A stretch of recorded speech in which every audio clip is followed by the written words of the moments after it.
During the Great Baseball Flood of 1989, 11 companies attempted to launch their own franchise of baseball games on the Famicom. That's in addition to the companies that already had established franchises. Of those 11, 3 of them made at least a second baseball game. But Data East was the only one who released their sequel on the Famicom. And this second Home Run Niter game is also the last Home Run Niter game. Baseball was oversaturated, and people were only buying the franchises they knew. I'm gonna give Data East full credit here. Home Run Niter 90 is not a quickie sequel where they just changed some stats. It is a completely new baseball game. It's also a major downgrade from the original. It might not have been cheap in the sense of replacing stats, but it does feel cheap in that everything's a big step backwards and comes across as more primitive. Things that were presented graphically in the original game are now all in raw text, interstitial animations are gone, and the play options are dramatically simplified. You have your choice of creating a league or playing a single match.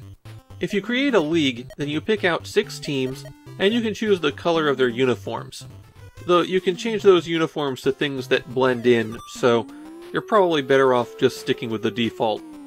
Once you've generated your league, you get a grid of possible games, then you select one and choose who will be controlling the team.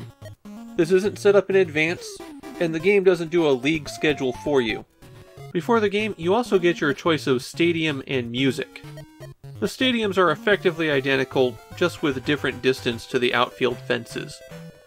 On the field, this is nothing new. It's just another Famista clone. I noticed that the fielding problems are especially bad in this one. Just getting around to catch things can be a bit of a pain here. Another problem I spotted? A ball that rolls out of bounds is automatically counted as a foul, even if it strikes the ground first. It happened to me twice, and the first time I thought, well, maybe I was mistaken. But then the second time, you can see the ball bounce in the infield before going out. You can get hit by the ball and get stunned for a little while, and by a little while, I mean enough time for somebody to clear 2 bases.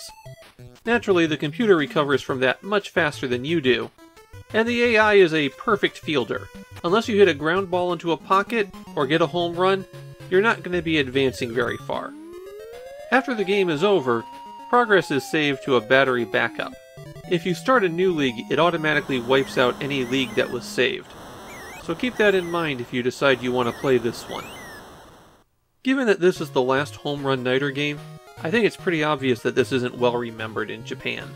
There's nobody out there defending this one as secretly one of the great baseball games. Home Run Niter 90 is just another attempt to copy Famista beat for beat. There's no reason to choose to play Home Run Niter 90 over any of the other dozens of baseball games on the Famicom.